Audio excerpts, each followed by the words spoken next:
Hello, everyone, and welcome to another solo spooky story. My name's Rob, and today I'll be your host. And yeah, it has been a number of weeks since I last recorded, so apologies if I'm a bit rusty with things today, or even if the edit sounds a bit rusty. It genuinely feels like it's been months since I last recorded, when in fact it's only been about 4 or 5 weeks, something like that. But yeah, it's been a while.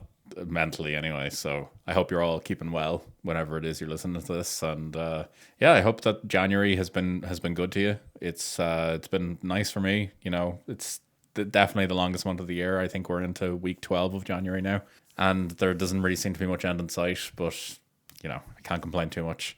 And yeah, in other news, Suze and I this week will be going to see the Uncanny podcast. So hopefully we may see some people there. I know for a fact that we're going to see Lisa from the Beer Ladies. So that'll be really fun. And yeah, it should be good. But hopefully we see some people there. And if not, if you're still going, I hope you have a lovely time. But with that said, we're going to get into it today. So we're talking about a really fun case today. And I've been kind of putting this off for a while, and I actually intended to do this as a longer episode, and I may still do it as a longer episode. But it's a fun one, and I thought we could use a bit of just kind of something a bit more whimsical than the kind of usual ghosts and aliens and such. We'll go with something a little bit more mysterious and a bit funner. So today we are talking about the Dodleston Messages, and these are just some weird alleged paranormal communications that were received in the 80s via a computer that even to this day still doesn't really have an explanation. I guess, if you want to be open-minded, it doesn't really have an explanation. But if you want to come down as a hardcore skeptic, it's all a hoax anyway. And that's usually the case with most of our stories. So we'll suspend belief for the moment, and we'll go with it being a paranormal occurrence.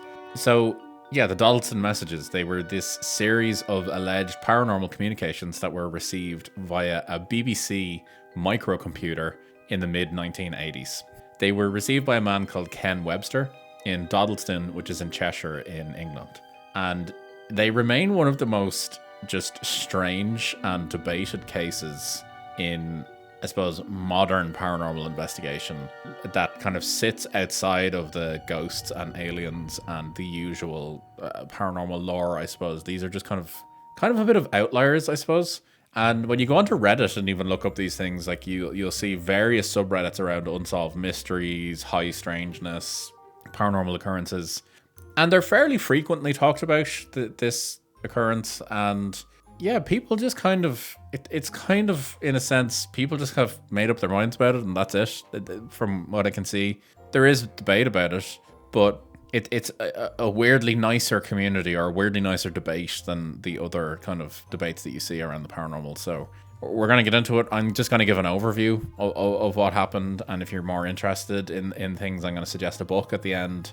And as I said, I think I might do a longer episode on this with Suze, and it'd be good for her to have some of the knowledge before we get into it further. So yeah, so the events unfolded over approximately 2 years, which is a good chunk of time, to be fair. And it involved this complex web of interactions between the present day occupants of Meadow Cottage and a alleged 16th century resident. And then at some point later on, a mysterious entity claiming to be from the future, which we will get into. And yeah, it's just a weird case. So in late summer, early autumn of 1984, Ken Webster, he was an economics teacher at Howardin High School. He moved into Meadow Cottage. And this was an 18th century brick dwelling in a quiet village called Dodleston. And Ken was joined by his girlfriend Debbie Oakes and their friend Nicola, who went by Nick Bagley. And the cottage was at the time undergoing extensive renovations, which for anyone moving into a new house, renovations is not a good time to move in. But if anyone has had or experienced renovations in their house, you'll also appreciate that this would create a serious atmosphere of dust and disruption to your general lives, particularly the dust. I'm a firm believer that builder's dust in itself is quite a paranormal thing, in that no matter how many times you sweep up or clean or mop, it just reappears. No matter how long it's been since the builders have gone, that lasts for like 6 months. It in itself is a paranormal entity, builder's dust. So I can only imagine how disruptive this was in the middle of the renovations. There's basically no chance you're keeping this house clean. So the trio settled into the house, and they soon began to experience a series of just straight up weird phenomena that they just could not explain. And these phenomena were 6-toed footprints that appeared in the dust on the walls, mostly between the kitchen and the bathroom, which is just mad, really. Like, there's no other way I can really describe this. And yeah, the footprints appeared there on the walls, and despite being wiped off or, cleaned, they stayed there, which is even weirder. So eventually they just decided to paint over the walls in general, because obviously they moved into this house, they were renovating it, so they painted over the walls, assuming that was the job done. But no, the strange footprints reappeared again, and despite them being painted over a number of times, they continued to reappear. Other things happened as well, such as tins of cat food and bottles were just inexplicably found stacked in pyramids or columns just in the kitchen and throughout the house. Again, not something you really want to walk into, and I can only imagine how they're feeling at this point in time. You've got weird footprints on the walls, you got pyramids in your kitchen, strange columns. They must be kind of going like, where have we moved? What is this town? And then the usual cold drafts throughout the house, which were unexplained. I'm sure it had nothing to do with the fact it was an 18th century brick dwelling. Totally, definitely not that. But cold drafts were felt throughout the house. Shadows, allegedly, were seen kind of not making sense. Kind of shadow figures on walls, allegedly in the corners of their eyes, things like that. People would see shadows kind of standing there, generally quite unsettling. And then also, weird, I don't know why this one stands out to me the most, but chalk marks. Allegedly just chalk, like someone had literally, it looked like someone had just ran chalk along a wall, along the floor, just throughout the house, just chalk marks. Very strange. Just very, very strange.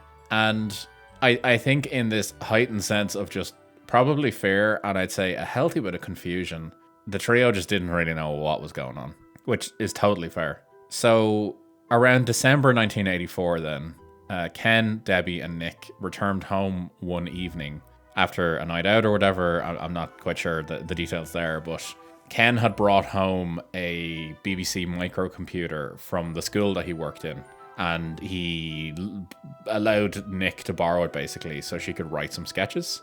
And she had this microcomputer there, and it was in use. Now, this is the early 1980s, coming up to the mid 1980s. Computers were different then. They weren't connected to the internet, or not. The internet was not widely available at this point for, us regular plebs. It was a different time. The computers were much more straightforward, much simpler. DOS was really the what was in use at the time. It was a different time, basically, is what I'm trying to say. So for anyone that is not aware of what 1980s computers were like, don't be picturing a MacBook, because it's very far from that. So yeah, Nick had been using this computer to write sketches, as I said. And when they came home, they found a file on the computer, and it was titled KDN. So their initials, Ken, Debbie, Nick. And when the file was opened, they found what can only be described as a cryptic poem. And I'll read some of the poem out. True are the nightmares of a person that fears. Safe are the bodies of the silent world. Turn, pretty flower, turn towards the sun, for you shall grow and sow. But the flower reaches too high and withers in the burning light. Get out your bricks.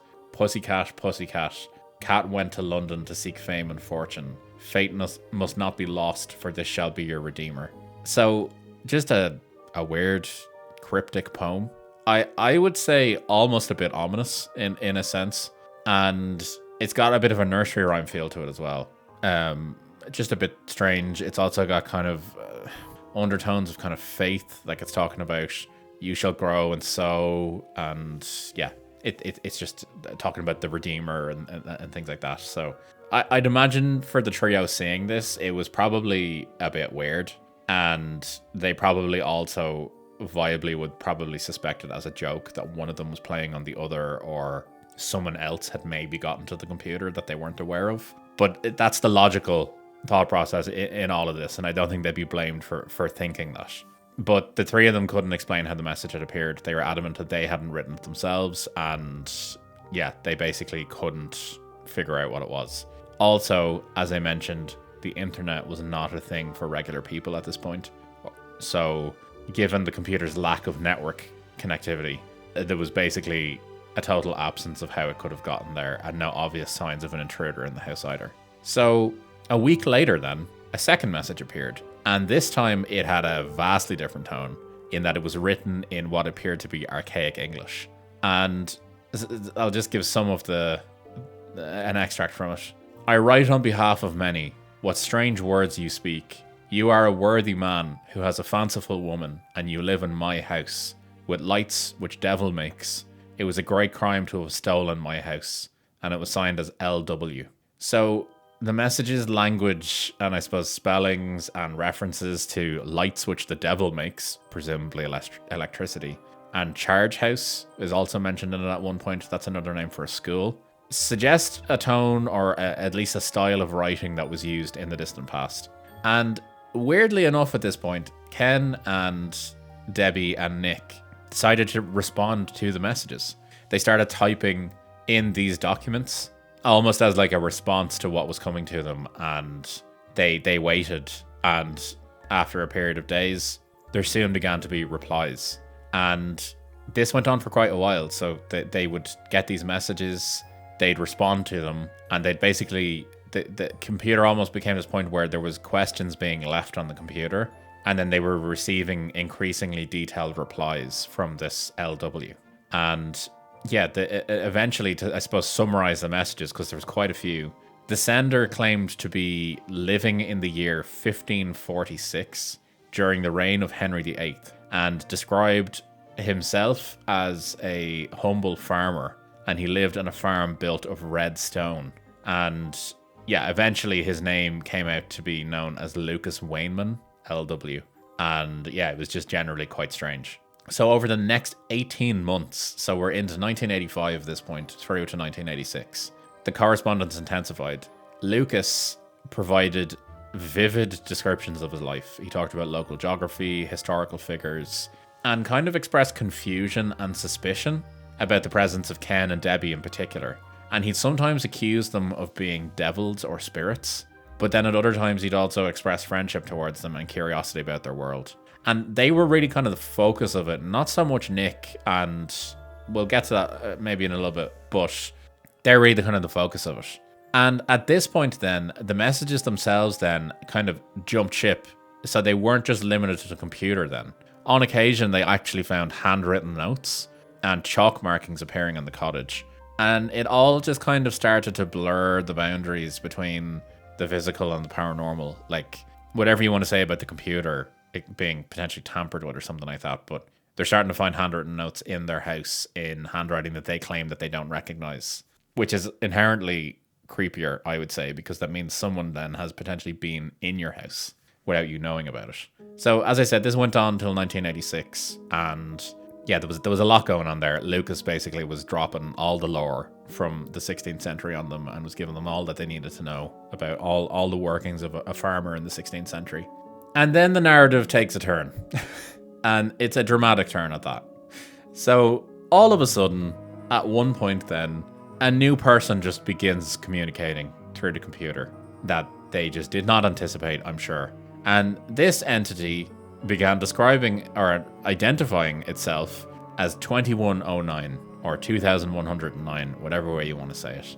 And they claimed to be a collective or some sort of hive mind intelligence from the future. And the tone and style of 2109's messages were markedly different. They were, I'd say, quite terse, sometimes cryptic, and a lot more philosophical, and made kind of scientific references, almost as a way to almost distinguish itself from, I'm not a 16th century humble farmer, I'm this collective intelligence from 200 years in the future. And yeah, the messages were just very different in tone. And 2109 claimed that Ken and Debbie and then Lucas in the past were part of an experiment or a project which had implications for history. And it said that try to understand that you three have a purpose that shall, in your lifetime, change the face of history. We, 2109, must not affect your thoughts directly, but give you some sort of guidance that will allow room for your own destiny. All we can say is that we are all part of the same God, whatever he is. And then just to add more mystery to it, 2109 drops an absolute clanger of a bombshell. He warned against revealing Lucas's true identity, suggesting that the integrity of the entire experiment depended on certain information remaining hidden.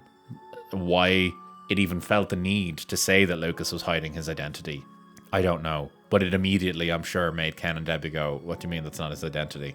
And then start asking questions. Not the way I do it personally, but, you know, I'm not from 100 years in the future. So, as the events gained notoriety, Ken sought validation from external experts. Don't forget, this dude is a teacher. Like, he's an economics teacher. He would be used to at least the scientific method, I'm sure, and wanted some validation here to make sure that he wasn't just losing his mind. So the Society for Psychical Research, which is quite a well-respected organization based in Britain, they are dedicated to the scientific investigation of paranormal phenomena. They were invited to investigate, and their field officers, including John Bucknell and Dave Welch, visited Meadow Cottage itself multiple times. They set up equipment and attempted to witness the phenomena firsthand, but despite their efforts at the time, no sort of paranormal activity was observed during these visits. And ultimately, the society did not publish a formal report on the case due to lack of evidence on their part. So, at some point then, after Lucas was basically outed as maybe being a bit deceitful and not given his own identity, it turned out, through one of the correspondences anyway, that Lucas's real name was Thomas Harden. And he continued to talk to them for a little while after this, but the correspondence with him, I suppose, culminated in a series of poignant messages. He claimed that he was facing suspicion and persecution in his own time, and announced his intention to them that he was going to leave Dodleston for Oxford, where he claimed that he'd write a book about these events and then hide it for future discovery. And his message to them, his final message to them was, I shall record these words for those who follow, so that ye may one day find the truth of our converse. 2109 then, in a later message, did confirm that Thomas would write his book in Latin, and that he'd leave it in a secure place. But obviously to date, no such manuscript has been found. So eventually then, in 1989, Ken himself published The Vertical Plane. And this was a fairly detailed account of the events, and it included transcripts of the messages, personal reflections, analysis by colleagues, particular Peter Trinder, who we will briefly talk about at the end. And this book actually became very, very popular. I'm sure a lot of you have probably heard of it. And it actually went out of print for a number of decades, but I recently discovered that actually there was a second edition of it, which was released in 2022. And it features additional material and further thoughts by the author, and yeah, it just offers more information to it. And yeah, the mystery of the Dodleston Messages ultimately remains unsolved at this time, if you want to believe in them. There's ongoing debates about the authenticity of them, the meaning, the significance, but no one has a definitive answer as of yet. So yeah, that really is it. As I said, Ken Webster, he's still alive. He's still knocking about, talking about things. Debbie was still very much so involved in this as well. She, in later years, has occasionally commented publicly about it, but mostly just to reaffirm the authenticity of her experiences. Nick, who was a budding writer at the time, I did mention that, and you know, I think some people have pointed to her being a writer, that this could have potentially been a creative writing exercise. Her whole kind of approach to all of this was apparently quite rational. She was quite methodical in her approach. She logged events in a notebook. She provided additional perspective on the mystery to it all. She was quite thorough in documenting all of this going on. Lucas, or Thomas Harden, who's the farmer in this, basically, he over a period of time he did eventually reveal himself as Thomas Harden, and he allegedly was a 16th century farmer and scholar. And Thomas claimed to have lived in a red sandstone house on the site of Meadow Cottage. and he claimed to have studied at Brasenose College in Oxford and to have suffered personal tragedies, including the loss of his wife and his son to the plague. And historical research has actually identified a Thomas Howardin who lived as a vicar in Little Barrington in Gloucestershire in the 1550s, which I guess does lend some plausibility to the claim. And crucially as well, the talking about the red sandstone house, further renovations that were done to the house at a later point in time did actually reveal the deeper foundations in the house were actually made from red sandstone, which others have pointed to as well. So I thought that was just a pretty interesting little tidbit there as well. And yeah, the final people then that were really involved in this then were Peter Trinder. He was the head of one of the years in the school that Ken taught in. And he is actually instrumental in analysing the linguistic and historical aspects of the message. He used the Oxford English Dictionary and other resources to basically assess their authenticity. And he actually was quite confident that they were written by someone who at least had knowledge of English at the time. And yeah, finally then, Gary Rowe was a ufologist and paranormal investigator. He actually became involved in the case when he heard about 2109. And he conducted his own inquiries and allegedly received his own secret communications from 2109. And he is basically the one who's kept this commentary in the public eye. He's done interviews about it. He's talked about it. And along with the book being republished, he's kind of the reason why, apart from Ken himself, that has kept this all in the public. But yeah, that's it. As I said, there is more to this. There's a lot more to this. I can go into the messages themselves. I may save it for a longer episode with Suze. So let me know if you'd like to hear a more detailed account of this at a later date. But yeah, with that said, I hope whenever it is you're listening to this that you're having a great day. And we'll catch you in the next one. Take it easy, guys.